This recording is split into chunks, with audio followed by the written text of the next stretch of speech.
Dans cette vidéo, on va parler entrepreneuriat d'un point de vue plus général et on va trier des compétences qu'un bon CEO doit avoir. Donc pour ça, on va utiliser le format tier list. Donc on va commencer sans plus tarder avec le closing.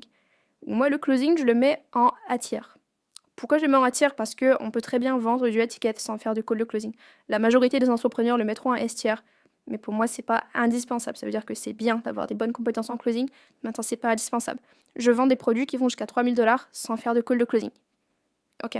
Donc au-delà de ça, j'ai des offres qui vont après à 5000 $. Donc pour ça, j'utilise des calls de closing, je fais des calls de closing.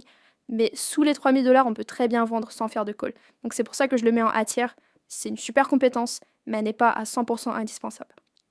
Donc voilà pour les calls. Ensuite, offre le met en S tiers. Parce qu'au final, on a beau dire ce qu'on veut. Ce que les gens achètent chez vous, c'est des offres. Ok. Même si tu as la meilleure visibilité du monde, même si tu as la meilleure autorité du monde, si quand quelqu'un pense ne pas faire une bonne affaire en achetant ton offre, en achetant ton produit, il n'achètera pas chez toi. Ok. Donc certaines personnes ont des offres moyennes et arrivent quand même à vendre. C'est des personnes qui souvent soit une grosse autorité sur le marché, soit une grosse visibilité, peu importe, mais ça handicape sérieusement le business. Donc c'est pour ça que moi je le mets en S tier. Ça c'est indispensable. Savoir faire des offres, c'est indispensable. Et on peut même les déléguer, hein. Même si c'est délégué, il faut quand même maîtriser cette compétence. Pourquoi? Parce qu'une offre doit être constamment mise à jour, doit être constamment améliorée, doit être constamment connectée à son marché. Et si tu n'as pas la main sur tes offres, tôt ou tard tu vas finir par le payer. Donc voilà, moi je le mets en S tier sans hésitation. Ensuite, gestion des finances. Gestion des finances, moi je vais le mettre en C tiers, simplement parce que au final, c'est pas un point qui peut causer la perte de ton business, à moins que tu prennes des décisions vraiment catastrophiques. Je suis une règle assez simple personnellement sur mes business qui est que chaque mois, j'investis en moyenne 20%, que ce soit dans des outils, que ce soit dans ma team, que ce soit même dans des formations ou accompagnements, peu importe, je réinvestis toujours 20%. Et en suivant cette règle toute simple, j'ai des business qui au final tournent et qui me rapportent pas mal d'argent. Donc voilà, au final, il n'y a pas besoin d'être expert en finance pour pouvoir manier un business, même à plus de 100K. Donc voilà, pour cette raison, je le mets en C tiers. Ensuite, le networking. Le networking, je vais le mettre en 10 tiers. Pourquoi? Parce que moi, je le vois plus comme un bonus que comme une compétence. Ça veut dire que les personnes qui ont cette faculté de bien networker vont bénéficier de quelques bonus. Un boost de visibilité, un coup de main par-ci par-là, des bonnes relations trouvées sur des personnes compétentes, etc. Oui, ça apporte du plus. Mais en vrai, on n'a pas la main dessus. Ça veut dire qu'on peut pas dire aujourd'hui, je bosse mon networking. Aujourd'hui, je vais m'améliorer en networking. C'est pas un truc sur lequel on a la main. Je pense que c'est plus un coup de jeu hasard qu'autre chose, tomber sur les bonnes personnes. Après, oui, il y a le fait d'être sociable, etc. Et ça apporte du plus. Mais à partir du moment où moi, j'ai pas la main dessus, et je pense qu'on peut complètement faire un business sans faire de networking, et c'est mon cas aussi, je suis une personne de longue, moi à la base. Je network très peu.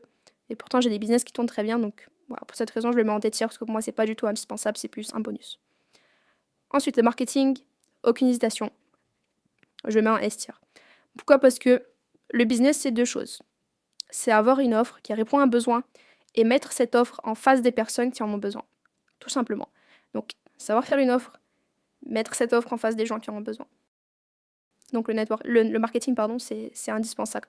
Donc là, ça va concerner toutes les compétences comme le copywriting, comme le media buying, enfin, peu importe. Mais au final, ça va être tout ce qui est acquisition de trafic et puis conversion. Donc voilà, pour moi, c'est S tier sans le moindre doute. Ensuite, on aura le recrutement. Le recrutement, en vrai, j'hésite entre S tier et A tier, mais je vais quand même le mettre en A tier. Parce que même si on fait une erreur de recrutement, on peut la résoudre assez rapidement.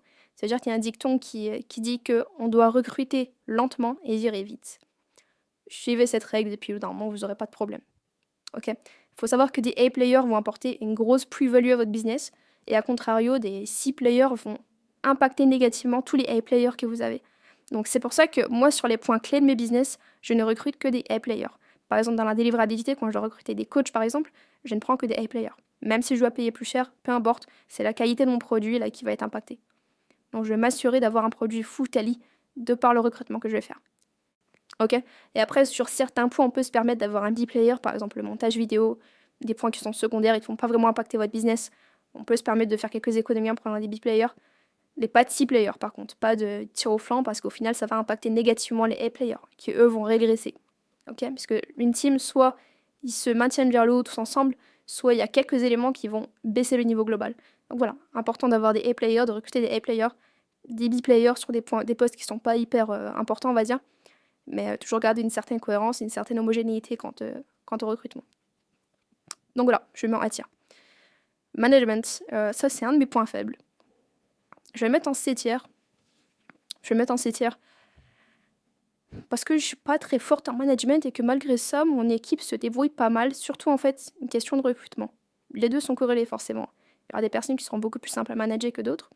Mais à partir du moment où vous êtes forte en recrutement, on peut se permettre d'être moyenne en management. Moi personnellement, je suis assez mauvaise là-dessus. Enfin mauvaise, je suis assez moyenne on va dire. Mais j'ai jamais vraiment eu de retour de bâton, j'ai jamais vraiment eu de problème par rapport à ça. Donc c'est pour ça que je mets en S tier, c'est vraiment l'expérience personnelle. Maintenant, plus on va monter en CA, plus ça va avoir de l'importance. Si par exemple le business, là on parle d'un business qui fait plus de 500K, ça je le place ici. Ok, parce que les teams à manager sont énormes, et donc pour le coup ça aura vraiment un impact considérable sur la bonne santé du business. Par contre, sur un business classique, on va dire, ouais, qui va jusqu'à 100K, 200K, je le mettrai en C tier. Ensuite, développement de produit. Là, c'est assez paradoxal parce que, en fait, pour aller loin dans le business, il faut un produit vraiment 5 étoiles. Ok. Mais malgré ça, je vais le mettre en A tier et je vais pas le mettre en S tier. Donc je vais le mettre en A tier plus, je vais le mettre devant le closing. Pourquoi? Parce qu'on peut toujours s'améliorer en termes de développement de produit. On peut se faire aider, on peut amener des personnes qui vont apporter une plus-value, etc., etc. Et quand on lance une offre, il vaut mieux lancer une offre avec un excellent marketing et un produit qui est en cours de développement que d'attendre que son produit soit parfait et puis lancer son offre après. Ok. Donc juste pour cette raison-là, je le mets en A+. Mais sinon, vous devez vraiment avoir l'obsession du bon produit et tout faire pour qu'il y ait un bon produit. Parce qu'au final, on a beau dire ce qu'on veut, si vous avez un bon produit et un bon marketing, en fait, c'est la clé pour aller chercher des sommets en termes de business. Et à contrario, si vous avez beau avoir le meilleur marketing du monde, si le produit n'est pas au niveau, on peut faire l'illusion pendant quelques semaines, mais au bout d'un moment, ça va finir par payer. Parce qu'au final, ce que les gens achètent, c'est un produit, et tout se sait au final. Ça veut dire que si le produit n'est pas bon, on finira par payer tôt ou tard. Donc voilà, je le mets en A+, mais on n'est pas loin du S. Hein. On n'est vraiment pas loin du S. Donc voilà. Sinon voilà pour ce format tier list, j'espère que ça vous a plu. Donc c'est un format plus léger. Promis, on reviendra vers des vidéos un peu plus chiantes et un peu plus techniques. Mais voilà, ça permet de varier un peu les plaisirs. J'espère que ça t'a plu, n'hésite pas à like, n'hésite pas à t'abonner. Et puis je mets comme d'habitude mon lien LinkedIn dans l'espace commentaire. N'hésite pas à me suivre, n'hésite pas à m'envoyer un petit message, ça fait toujours plaisir. Bye bye, salam alaikum.